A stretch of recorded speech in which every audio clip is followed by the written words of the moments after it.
Greetings and salutations, everybody. Welcome to another 80s retro review for a title which was referred to me by one of the stars. As a refresher, a few months back, I randomly put up a comment on a post by actress Diane Franklin stating that I only really knew her from a few roles and wondering if there were any of her previous work that she would recommend that I check out, to which she actually responded. And I've been working my way through some of those entries, such as Amityville 2, Terror Vision, and Last American Virgin.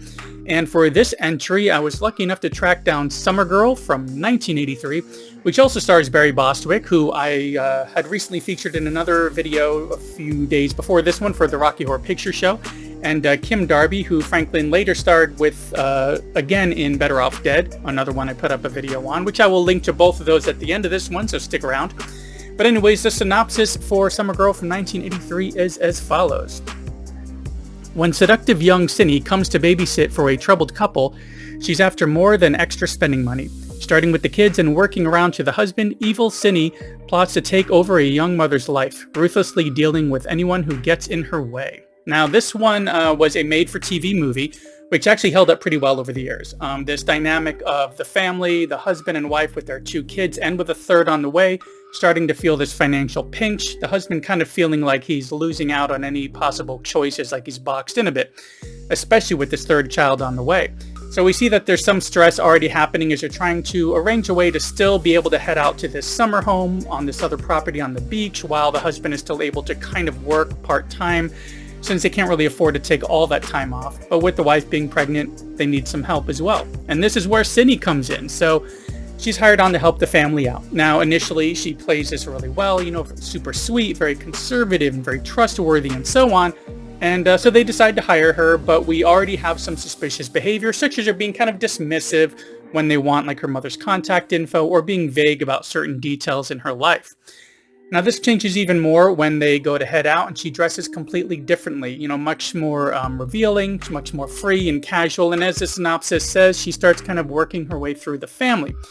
First, by really hitting it off well with the kids, which initially is to be expected as she's going to be taking care of them. But then moving on to the husband, some small flirtations and such, seemingly benign comments if it weren't for some of the other things kind of going on around the same time.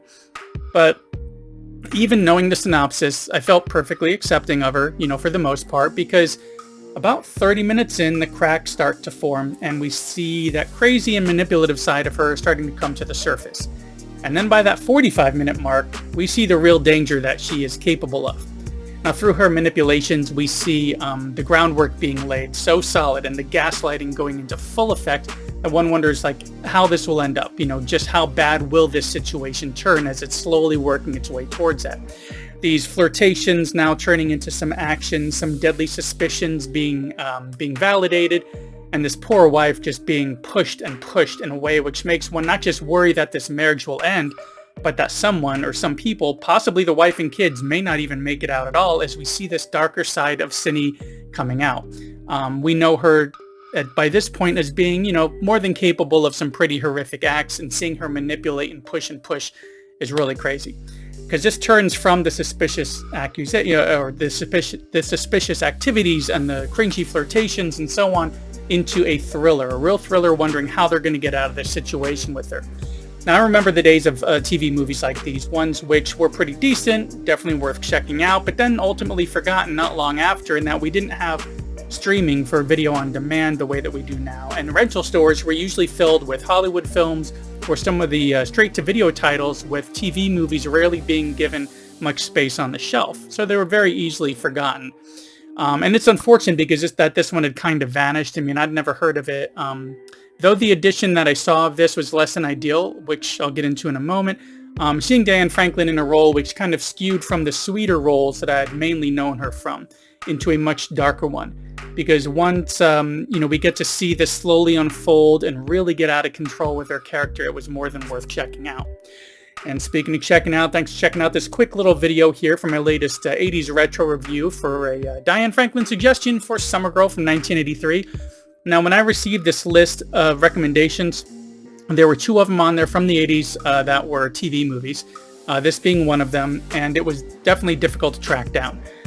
At the time of this video, it's not available on any streaming services, not even paid rental, and I couldn't even find it on physical media such as DVD. But luckily, I was able to find this one on YouTube, which I will link to in the description.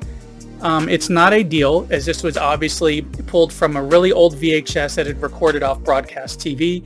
So the resolution isn't just a low VHS quality, but the source that they pulled it from wasn't that great either. There were even some parts toward the end where a lot of the screen was very washed out, the contrast was off, it was very dark, too dark to really make out what was going on. But since I still enjoyed it after, overall after all of that, this should be an indicator of this one definitely being pretty solid in that the quality didn't hurt my viewing that much. But I would suggest if you do check this one out that you watch it on a computer or tablet or phone, some smaller screen, as the resolution would look a lot better on those screens rather than blowing it up onto a big TV in the living room or bedroom. Anyways, that's all I got for this one. Thanks for coming by and for sticking around to the end, as it really does help out quite a bit. I got some links coming up in just a moment. Again, thanks for coming by, and I will see you in the next one.